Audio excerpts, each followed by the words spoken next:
Today we're installing Durobumps on a 97 4runner. I'm doing the rear one right now.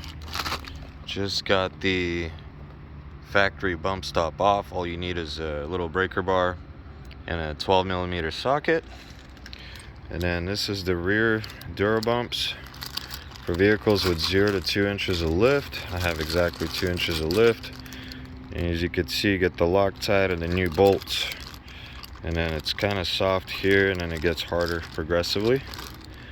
They're progressive bump stops. So I'm gonna take it apart, put some Loctite on the bolt, and see if I can get one in there. So you and the guy she tells you not to worry about.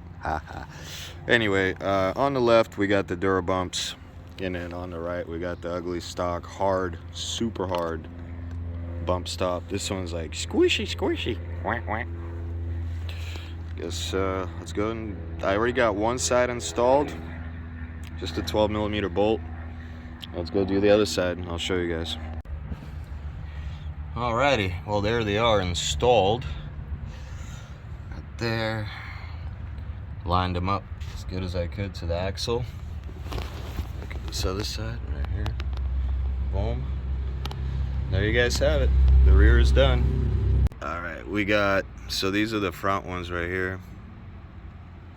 We got the front ones. They're not as squishy as the rears, but I've seen a lot of videos where they do squish under impact. Just can't do it with your finger. So I'm gonna try to test fit. I'm gonna see if I could do it without like using a jack, or just try to install them the way it is. And I do have a pipe wrench. I don't know if you guys could see that, but I'm using these channel locks, and then you just pretty much like that, and you just break it loose. Car's on the ground still. I don't think you need to lift it up. I don't know, about to find out. I have like a 2 1/4 inch lift, so it might just be enough. I don't know. But then putting the new ones in might prove to be difficult. We're about to find out. I might have to have more room in between. Okay. There's a stock one. There's the new one.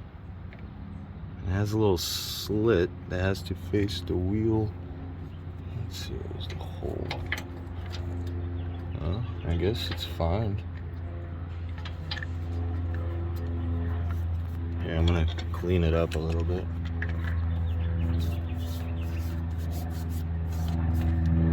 California vehicle. There's no rust or anything I gotta deal with, so let's see. And it's a size 15.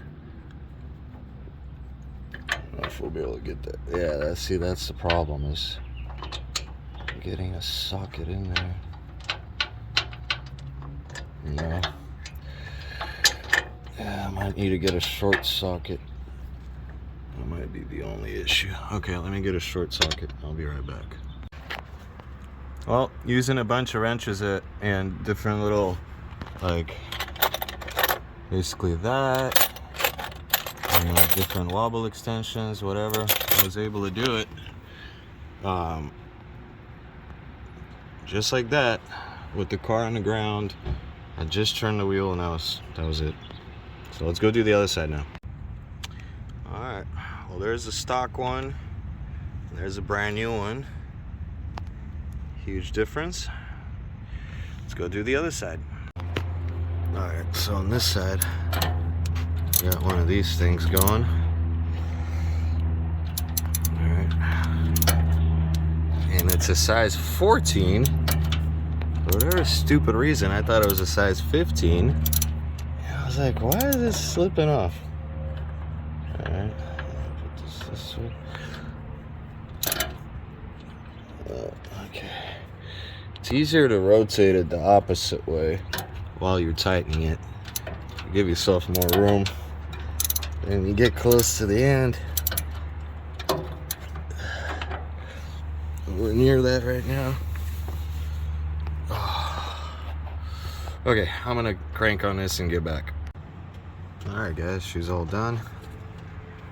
Here. There we go. A little notch. The little notch is right here, facing the wheel. And she's torqued to spec. This is the this is what I used.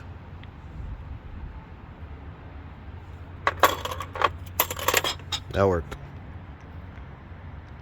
Without taking the car, or without taking the wheels off or jacking the car up. None of that stuff. Fronts are done. Let's see if we can catch them. They're right there, just left of the king shocks. Right there. Alright guys, that's it for this video. I'm gonna go shower, clean up, take my mom shopping for Mother's Day. Take it easy guys.